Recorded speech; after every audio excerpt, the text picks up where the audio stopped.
SS multi info ఛానల్కి స్వాగతం. ఈరోజు మనం వివాహ విషయంలో నవాంశ పరిశీలన గురించి తెలుసుకుందాం. అంటే మనం వధూవరుల జాతక చక్రం పరిశీలన చేసినప్పుడు రాశి చక్రం ఎలా అయితే పరిశీలన చేస్తామో అలాగే నవాంశ పరిశీలన కూడా చేయాలి. అయితే ఇంతకు ముందు చెప్పినట్లు వివాహం అంటే మనకి సప్తమ స్థానం అన్నది చూస్తాం, కలత్ర స్థానం కాబట్టి. అలాగే సప్తమాధిపతి స్థానం అన్నది చూస్తాము.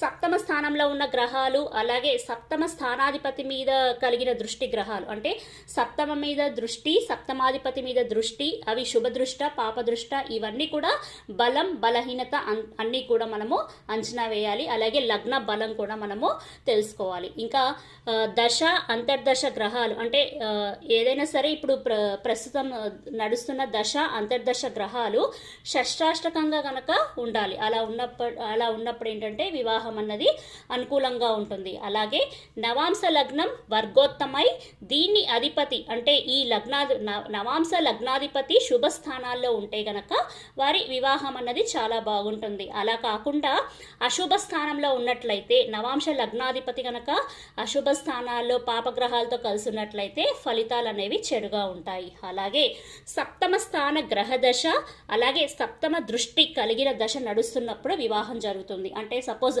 ఇప్పుడు సప్తమ స్థానంలో శని ఉన్నారనుకోండి, శని గ్రహ దశ అంటే శని దశ నడుస్తున్నప్పుడు వివాహం జరుగుతుంది.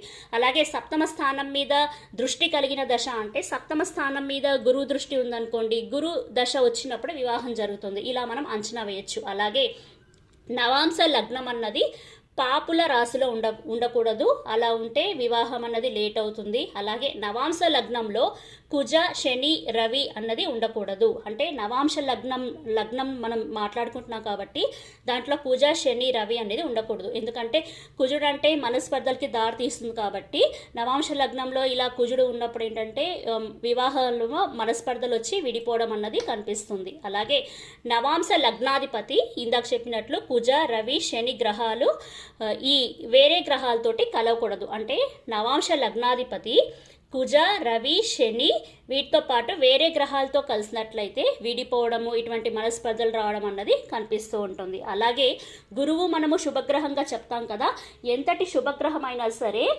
నవాంశ అంటే ఈ గురువు ఎంత శుభమైనా సరే నవాంశలు కనుక చెడు స్థానంలో ఉన్నట్లయితే ఈ వైవాహిక జీవితంలో సమస్యలు అనేవి ఉంటాయి. అలాగే నవాంశ లగ్నాధిపతి షష్ఠ స్థానంలో ఉచ్చలో ఉంటే గనక వీరికి వివాహ జీవితం అన్నది కొద్దిగా తక్కువ కాలంలోనే ముగుస్తుందని చెప్పొచ్చు. ఇలా మనము వివాహ విషయంలో నవాంశ యొక్క పరిశీలన అనేది చేయొచ్చు. అంటే రాశిచక్రం ఎంత ప్రాముఖ్యత వహిస్తుందో వివాహ విషయంలో ఈ నవాంశం కూడా అంతే ప్రాముఖ్యత వహిస్తుంది. ధన్యవాదములు.